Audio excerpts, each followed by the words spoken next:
V, are you an activist or a journalist? Both, bitch.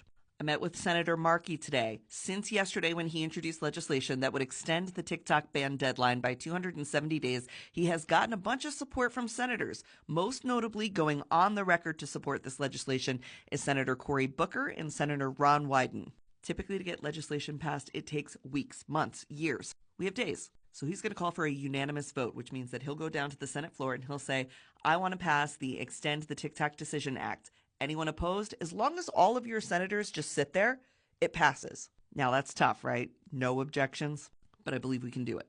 In addition to that, we're putting pressure on President Biden to invoke his ability to extend the TikTok ban by 90 days. And that one's even easier because all Biden has to say is, look, it seems like there's a lot here that you guys still want to talk about, so I'm invoking my right to delay the ban implementation by 90 days. Figure it out with Trump.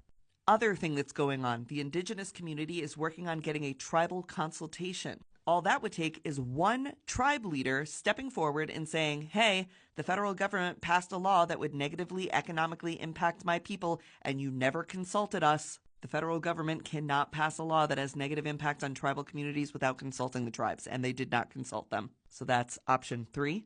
Teachers from across the country are writing to Jill Biden saying, TikTok is an education platform. Please do not censor education, especially as we're dealing with all the book bans. And military families are appealing to Jill Biden, saying that TikTok is a way that they stay in touch with enlisted military members. It's also a place where there are a lot of memorials to fallen soldiers. And it is also one of the biggest employers of military spouses. Military spouses are largely employed by the work they do here on TikTok. TikTok helps military spouses make ends meet for their family, which is good for retention, it's good for troop morale, and it's good for families. Joe Biden's legacy is on the line here, okay? Trump is going to get to take credit for a lot of the stuff that the Biden administration put into motion, like the Infrastructure Act, the Inflation Reduction Act, the CHIPS Act. All that stuff was started under Biden, but Trump is going to be the one at those ribbon-cutting ceremonies for those new bridges. Like, Joe, so many people are grateful for the things that you did during your presidency, and we want to talk about your legacy and protect that legacy. But we can't do that if you ban the app. Whatever part of the universe in TikTok you come from, there is something that you can do to try and stop this catastrophe from happening.